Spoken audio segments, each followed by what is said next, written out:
Қарлығаштың құйрығы неге айыр? Ертегісі. Ертеде бір айдаһар өмір сүріпті. Күндердің бір күнінде айдаһар дүниедегі ең тәтті, ең дәмді тағам жегісі келіп, масаны шақырады.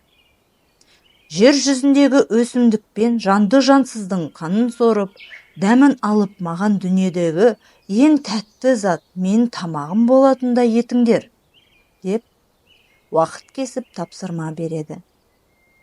Күн артынан күн өтіп, патшаның берген мезгілі де жетеді. Маса өсімдік пен жандылардың ең тәттісін біліп алып, патшасына қарай ұшып келе жатқанда, қарлығаш кез болады. «Я, Маса, досым, патшамызға ең тәтті тамақ іздеп кетті деп естідім. Таптың ба?» деп сұрайды. Маса үндемегенге қарлығаш оны мақтап қоя береді. Өзінің әлсіз әлі Масаның мықты екенін айта бергенде, Маса мақтанып, ең тәтті қан адам қаны екенін айтып қояды. Оны білген қарлығаш бір амал ойлап, Масаның тілін жұлып алады. «Қош тілің жұлынды, аузыңа құм құйылды, айдаһарға ендігі үн қаталмассың», деп Масаның артынан бірге ұша жөнеледі. Айдаһардың алдына келген Маса ыз-ыз етіп зар қағады, бірақ еш нәрсе түсіндіре алмайды. «Мұның тілі түсіп қалған ба? Мынаның не деп тұрғанын түсінгендер бар ма?» дейді айдаһар.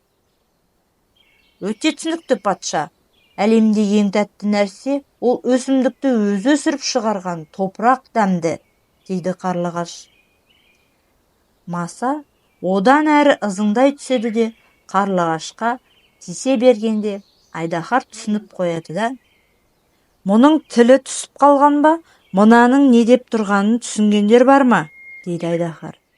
«Өте түсінікті, патша.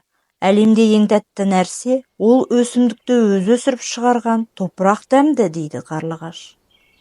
Маса одан әрі ызыңдай түседі де, қарлығашқа тисе бергенде айдаһар түсініп қояды. «Масаның тілін жұлған сен екенсің ғой», деп қарлығашқа атыла жөнеледі. Қарлығаш ұшып кетеді. Бірақ айдаһар оның құйрығын тістеп үлгереді. Міне, осыдан Маса ызылдап, айдаһар топырақ жеп, қарлығаштың құйрығы айыр боп қалады. Содан бері қарлығаш адаммен дос болып, үйіне жақын болып, ұя салады.